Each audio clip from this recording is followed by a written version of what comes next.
What if focusing on your goal weight is actually one of the very things keeping you stuck losing and regaining the same weight?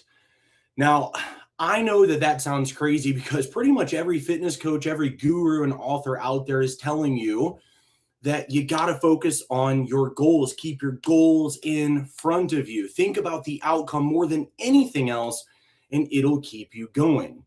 While I understand why they say that, and I'll be honest and say that I absolutely teach my clients how to focus on their goal and their big why, there's a major problem with the status quo on how coaches and how gurus and authors and fitness experts are encouraging you to reach your goals. So the question is, what if focusing on the outcome is actually causing a whole bunch of negatives keeping you stuck, like impatience, frustration, inconsistency, emotional decision making, and even eventually weight regain? What if it's also keeping you from actually focusing on what really matters the most? Well, today I want to challenge a very common fitness belief. I want to show you why outcome focused people often stay stuck, why process focused people do even better, and why focusing on the process, unfortunately, is still not enough by itself. And I'm going to give you the solution. And the cool thing is, it is biblically aligned. If you miss this final piece, though, there is a very good chance that you'll continue losing weight and gaining it back for years. So, most people want weight loss, smaller clothes, a flatter stomach, more confidence, better health. And there's absolutely nothing wrong with wanting those things, okay? These are healthy things that allow you to show up better for your community, for your family, and for what you do in life. But I want those things for my clients too, but without the problem that it normally brings. See, most people become completely obsessed with outcomes. They think, well, once I lose the weight, once I reach my goal, once I finally get there, then everything changes. But healthy people who stay healthy for life, they don't actually think this way. They don't think this way at all. They understand something that most people never actually learn. They understand that outcomes are produced. They are not just something that happens by accident, by checking the scale every day and hoping that there's nothing wrong with your metabolism and being ultra strict and then hoping that it all goes the right way, okay?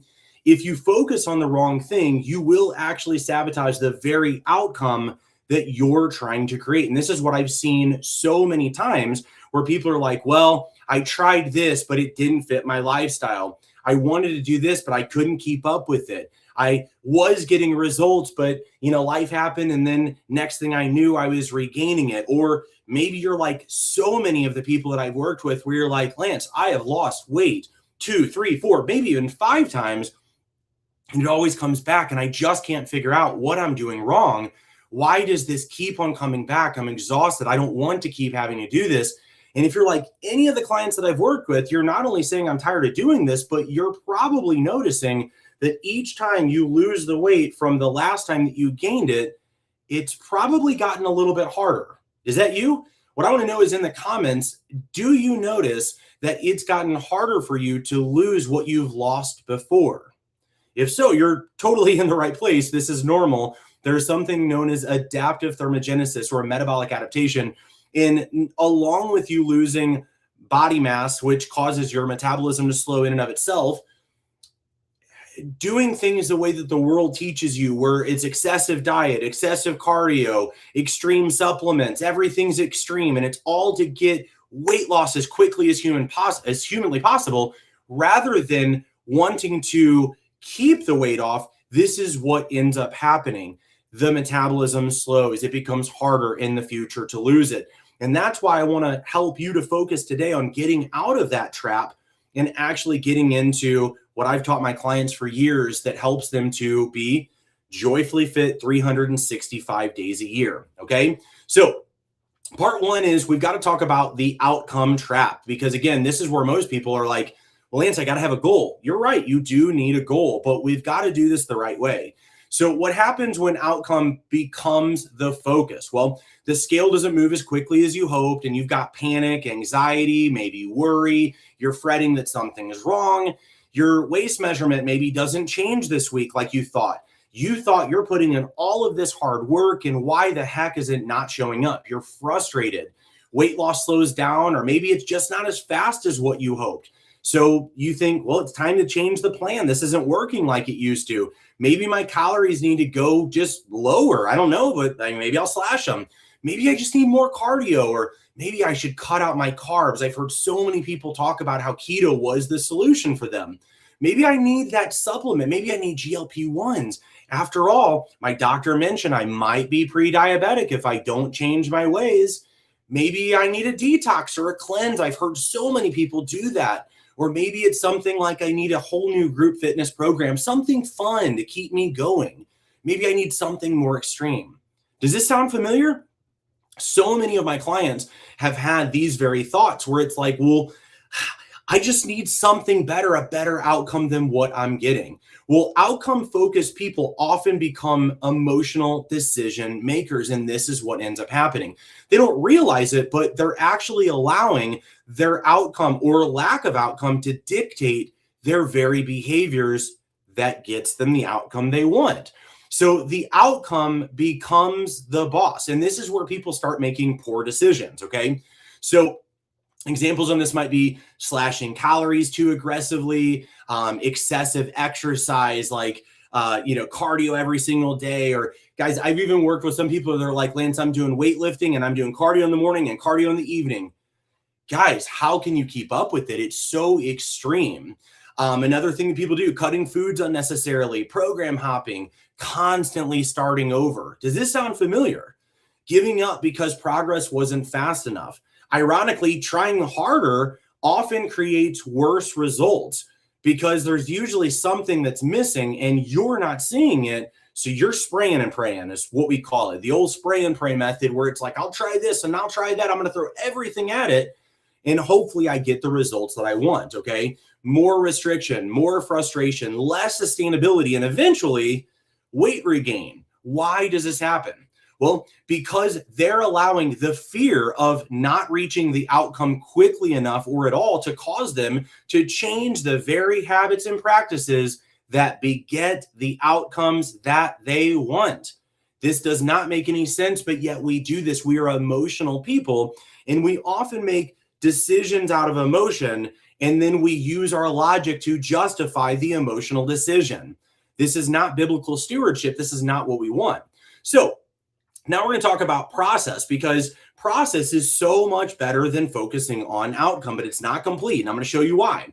So what is the answer here? Well, we focus on process, if I can speak, also known as habits, mindset, and consistency. The very habits, the mindset, the process that lead you to the results that you want. Why? Well, because outcomes are delayed, but process is controllable. It's within your control. If you went over on your calories the day before and you notice that you're up in weight today, you simply know that you can control your calories, the process, to get a better outcome. Okay. So today you can control your protein intake. You can control your daily movement, strength training, sleep, nutritional choices, what you listen to, your inputs, mindset, who you're around. All of these things are part of the process. And these process variables, if you change a variable by doing more steps in a day or less steps in a day, it will affect your outcome.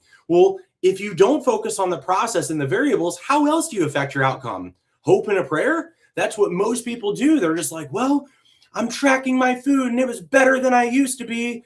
And I eat so much better than I used to be. And that's all it is. It's a comparison of I'm better than I was before. And that's great. If that is your only metric of, Lance, I'm doing better than I did before, then pat yourself on the back and be ecstatic you've made improvements.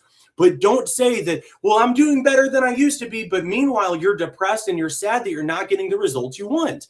This is the reason you're not getting the results. You are focused on the outcome. But if you focus on the process, the very variables that affect your outcome, now you're in control of your outcome. This is why I don't let my clients focus on weight goals alone and to focus on, I'm just going to be on this size by this date or else. No, what things get you that result? In this way, you're addicted to the habits. And even if the result doesn't come in the time that you anticipated, you're left with habits or characteristics or let's call it personality traits that are better stewarding, that lead you to better health, better outcomes, better existence, better community serving, et cetera, et cetera, et cetera. Okay. So, and I know I'm getting excited here, but this stuff is so important. And guys, what I want you to know is that my grand scheme, my big mission here is not just to help you to get weight off and keep it off. It is to help you to get as fit and healthy as possible so that your lack of fitness, your lack of confidence, your lack of energy no longer keeps you back from doing the very things in life you're calling that the Lord has called you to. If you're low energy, low confidence, how are you going to be a witness? If you're low energy, low confidence, overweight, and not feeling good about yourself, how are you going to have the confidence to help others struggling with their confidence, running the good race, as they call it in the Bible? It's pretty hard. How are you going to live a life of joy to show onlookers that this life that we lead as Christ followers is worthy of wanting to follow? We should have joy in all areas, Lord, as Paul says it, that we count it all as joy in any circumstances, whether we have little or much. And that's the idea, is when we are operating from low energy, low confidence, low stamina, and not feeling good and all of this stuff, we are not the vessels that the Lord has called us to be. I can promise you that. I've been there, pretty much wasted an entire decade kind of just pursuing outcomes and trying to feel better about me instead of actually living and becoming the person that God called me to be. Okay. Maybe that's you. Maybe you're like, this guy's crazy. I don't have a clue what he's talking about. If that's you, that's okay. But many of you are going to resonate with this where you're like, that is me. I'm not living the life that I was called to be. And I'm so focused on weight that I've kind of missed the forest through the trees. And I really should be focusing on my impact. My impact in this world is so much bigger than my weight. But if my weight is holding me back, how the heck can I make this impact? I can't, not in the same way that the Lord has called you. So there's my grand mission. This is why I get excited about this, because it's more than weight loss. I am not obsessed with weight loss. I'm not obsessed with fitness. And it's kind of a passion, but really my passion is helping people to get out of their own way to be the best possibility that they can be so that they are a greater impact for the kingdom. That is my why. What is your why? Why do you want to get into the shape that you want to be at? Anyway, there's my little side detour, my little side trail. Getting back on this is that you cannot control exactly what the scale says tomorrow morning, but that is why healthy people focus on the process, okay?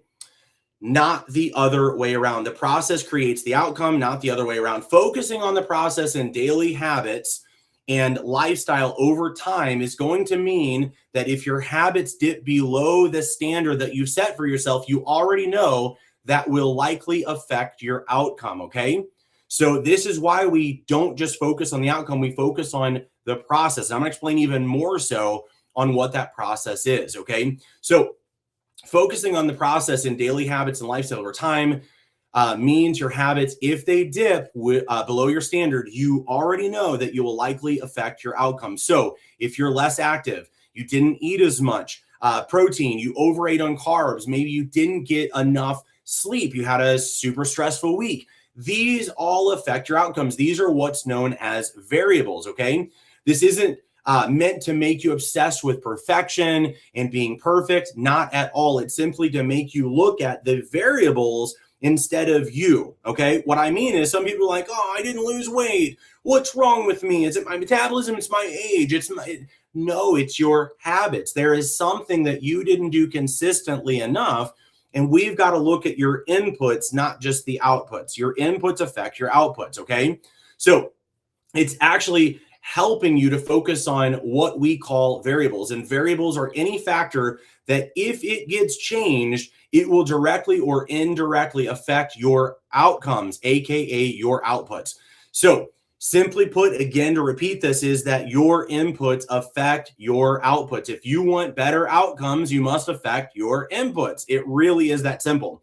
So you must focus on inputs in order to get the output, AKA the outcome that you desire. Focusing on the output is going to leave you powerless. You just sit and hope for the best. And that's what so many people do. Or they change random things, not realizing one of those inputs is directly affecting their outputs. Okay. So focusing on inputs means that you get to directly affect your outcomes by improving tiny inputs, moderate inputs, major inputs. And there are so many that you can mess with to get a better outcome. Your sleep, thermic effect of food, which means that you have more or less fiber and protein, and you're adjusting your macro ratio. Non-exercise activity thermogenesis, which is your non-exercise activity. That makes up 15 to 20% of your total metabolism, and 99% of people are underactive, even if they work out.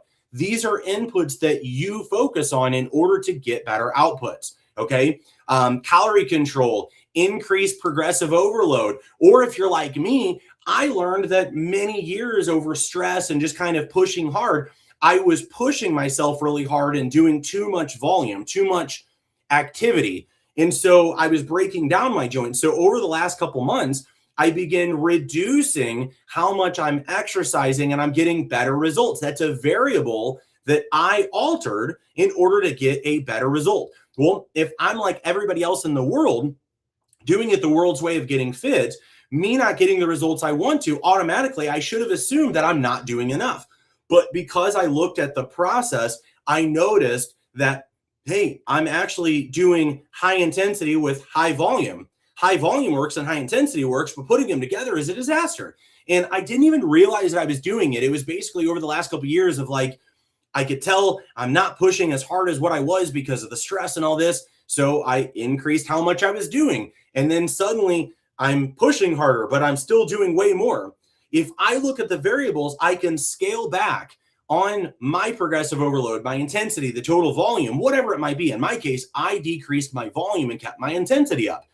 Now I'm getting better results. Body fat is decreasing again. Strength is going back up. I'm sleeping better, all because I altered one variable. Okay. So this is already a massive improvement. Most people never get this far. They're always focused on the outputs, not the inputs, not the process itself. But there's still a problem that prevents people from actually keeping the weight off if we use process alone. So you might be thinking, well, dang, Lance, you just told me that focusing on the outcome isn't right and focusing on the process is better. Well, what's next? Well, it's a combination, okay? So part 3 is actually why process alone is not enough, but how to actually do this in the right way so that you pair process with this other part. And this is the magic ingredient, okay? So this is where things actually get really interesting. Some people actually do focus on the process. They meal prep, they track calories, they work out, they hit their steps. They're looking at their progressive overload. They're looking at how many calories they're taking in. They're analyzing those things. They're focused on the process. And they know that if they're not getting the results they want, they adjust the process. That is awesome. Yet somehow they still regain the weight. Why the heck is that happening? Well, because they're trying to do healthy person behaviors or live a healthy person lifestyle while still identifying as the person they used to be. Now, you might be thinking like, wait a second, what is this? Well, let me just say it this way. The Bible is very clear that as a man thinketh, so is he. The thoughts that we have about ourselves become who we are, and we cannot consistently act outside of what we believe to be true about ourselves. And I'll prove that here in just a moment, okay? They still believe things like, well, I'm a struggler. I'm a dieter. I always seem to regain weight. I can lose it, but I can't keep it off.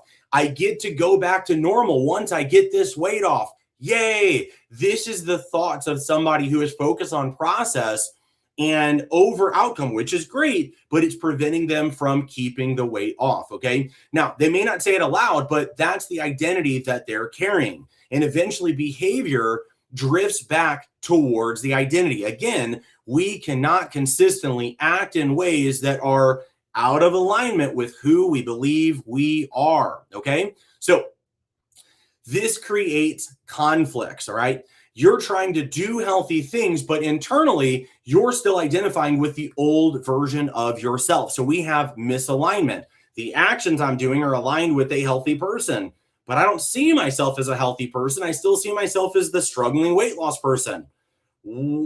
Is this really a big deal? Yes, it's a huge deal. Okay. So, with this being said, internally, you're still identifying with the old version of yourself, and it's exhausting. And the inconsistency from who you are and what you do simply won't last. Eventually, most people stop. Here's what I want to give you, though, and this is something I learned many, many years ago, and this has always stuck with me. I believe this one came from the book, The Big Leap, by Dr. Gay Hendricks.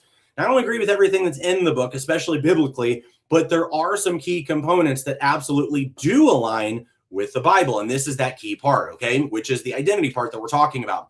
So think of a C student who gets a tutor to get better grades. If the C student gets better grades and doesn't realize that he had the ability all along, he gives credit to the tutor and he believes that the way he's been studying is not who he is. It's out of alignment, okay? After all, he is still the C student. That's how he sees himself. He was studying and practicing like he was an A student, but he doesn't yet believe that he's an A student. So once the tutoring stops, okay, just like once the weight loss program stops, he doesn't keep up with the A student study habits, and he goes right back to the C student study behaviors.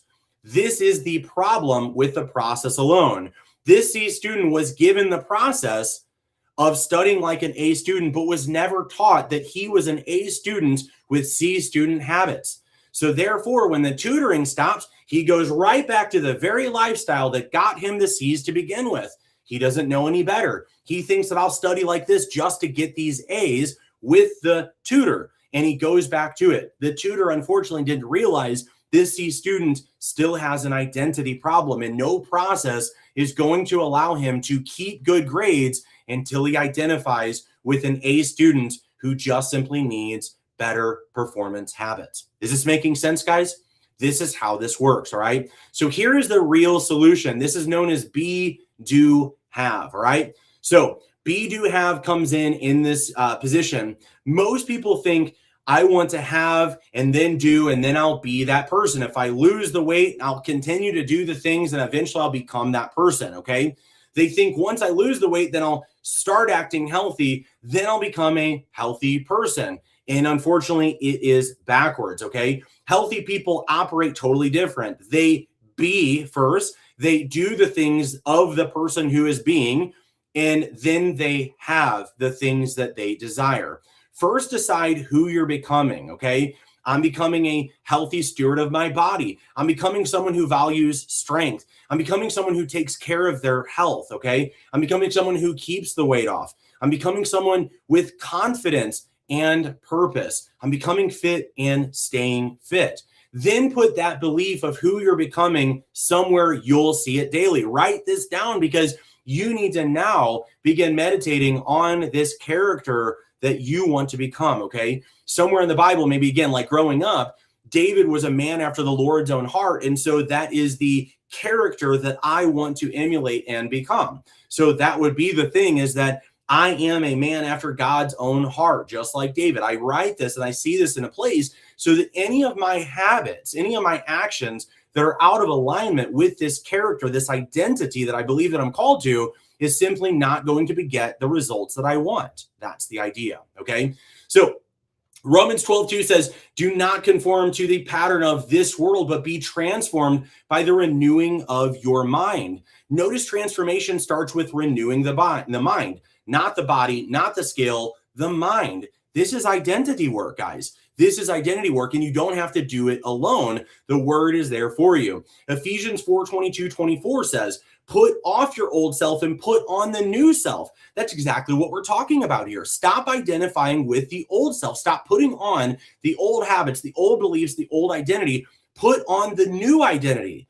Then act accordingly. And this is what happens, okay? This is not outside in. The Bible is not outside in. Stop sinning, stop cussing, stop drinking, stop getting drunk, stop doing this, and then you're a good person. And then you're let's say, and then you are accepted by God. You are, again, I'm trying to get out of the religiousness, but I want to make sure that it's like, then I am, I don't know. I don't want to say then I'm saved, but it's like one of those things where people are like, you know, if I just do the right things, then I'm good. Or if I do that, then I'm pleasing the Lord. But the reality is that it doesn't start with outside in, it goes inside out. That's what I'm getting to here. Hopefully that makes sense, even though it was a little jumbled. Okay. Galatians 6:7-9 says, a man reaps what he sows. Sowing comes before the reaping. Process comes before the outcome. The harvest is not the focus, faithful sowing is, okay? So again, the Bible says that the Lord gives the seed to the sower. So he has given you what you need in order to sow these habits, to reap the lifestyle that you want. Again, you guys have probably all heard, and hopefully I'll get this right here, sow a thought, reap an action. Sow an action, reap a habit. Sow a habit, reap a lifestyle. This is all this is. That's the whole point of the video here, is that we want to make sure that we start with identity and then that we are sowing into that identity. All right. Okay. Last one, Luke 16:10. Whoever can be trusted with very little can also be trusted with much. Guys, this is stewardship. This is the essence of my channel. We are stewarding over what the Lord has given us. That includes our minds, our bodies, our skills, our talents, what we do in this world. We were bought with by a price, and we are not our own. It just is that simple, okay? That's what healthy living really is. It is stewarding your body, stewarding your health, your energy, and your future. So once you're focusing on the mindset, on the identity, now it's time to do what that person does. This is the identity plus process. Not process, not just outcomes. Process plus identity is the key here, okay? Walk, strength train, eat protein, get enough sleep, manage your stress the way the Bible tells us to, keep promises to yourself, have integrity. Guys, a lot of times people are not doing the workouts they said they would. They're not eating what they plan to eat, and they don't even realize this is a lack of integrity with yourself. And if you're willing to lie to yourself, what else are you lying about? And I'm not calling you a liar. I'm saying I have lied to myself so many different times where I'm like, I'm going to do this on Monday, and then I don't follow through. Guys, let your yes be yes and your no be no. If you do not plan on showing up to do that workout, don't say you're going to do it. But what I can tell you is if you'll schedule it, it becomes much more real, and you're going to have a less likely chance of skipping out, okay? But think about this, okay? These are vows that we're making when we're saying things. Let your yes be yes and your no be no. But make sure that your habits are aligned with the character, the identity that you choose to be. Do you want to be somebody who loses and regains weight every year? Or do you finally want to be somebody who is healthy and fit and not obsessed with weight, not obsessed with the scale, not obsessed with losing? It's kind of like this. Those who struggle with money think about money all the time, and money is their master. Myron Golden talks about this all the time. Money makes a horrible master and an amazing servant. Much is the same way when we are talking about our goals in this scenario, okay? So, okay, let's see. I want to make sure I get through the last part here. Yes, okay, so I want to make sure I didn't miss this. So because you became the person who naturally produces that outcome through renewing your mind and focusing and practicing the very habits of the healthy person you desire to be, that is what leads to the life, the outcomes that you desire. So you do not magically become that person first. Becoming happens through repetition of what you say to yourself, repetition of what you do, and repetition of what you allow yourself to believe and buy into. Every workout, every walk, every healthy meal, every time that you keep going after an imperfect day, you're casting votes for the person that you're becoming. That's how identity changes, okay? So the very last thing that I want to give you guys is the golden goose analogy, and I really hope that this makes sense. I've told this for years. So most people spend their lives chasing golden eggs, not realizing that they can have the golden goose that produces the golden eggs. The eggs are weight loss, confidence, compliments, smaller clothes, lower body fat. And what you need to know is that outcome-focused people are chasing golden eggs. Process-focused people are at least feeding the goose to keep the golden eggs coming, but identity-focused people become the steward of the goose. They basically own that goose, okay? So my question is, would you rather keep on chasing a golden egg or keep on feeding a goose that you don't own that produces a golden egg? Or would you rather own that goose and steward over that goose, and that goose produces golden eggs for the rest of your life? That is what we're talking about here, okay? So process-focused people are at least feeding that goose. Identity focused people become the steward of the goose. They protect it, they feed it, they care for it because they understand the goose is what produced these eggs that they wanted, the outcomes, okay? And when you focus on becoming the person who consistently lives a healthy lifestyle, the eggs keep showing up. So, in closing here, I want you to stop focusing on your weight, stop focusing on your size. It's not that it doesn't matter. I want you to stop focusing on how you look in photos, how you feel low energy and lethargic, and how you feel depressed some days. Those are all the symptoms of not being the person you were called to be. So you're inflamed, you're low energy, less confident, and you keep regaining weight you've already lost. So instead, I want you to start focusing on, who am I becoming? What standard is God calling me to that I'm not living up to? Who am I not impacting the way that the Lord wants me to because I'm not being the person I was called to be? Okay. What parts of my life are not in alignment with God's best for me and my family right now? Outcomes are going to come and go, but identity is going to drive your behavior, and consistently. Behavior creates outcome. Once again, we be, we do, we have. That's how temporary transformations become permanent ones. Thank you guys so much. If this was helpful and you're getting something out of this, please don't forget to hit like and subscribe and share this with a friend. It really helps get the message out to other people who are looking for the same thing as what you are. Thank you guys so much for watching. And again, if you'd like help implementing any of the things that we talk about on this channel or want to learn more, go ahead and check out the links below. You'll see a little bit there for you. So thank you guys so much. I will see you all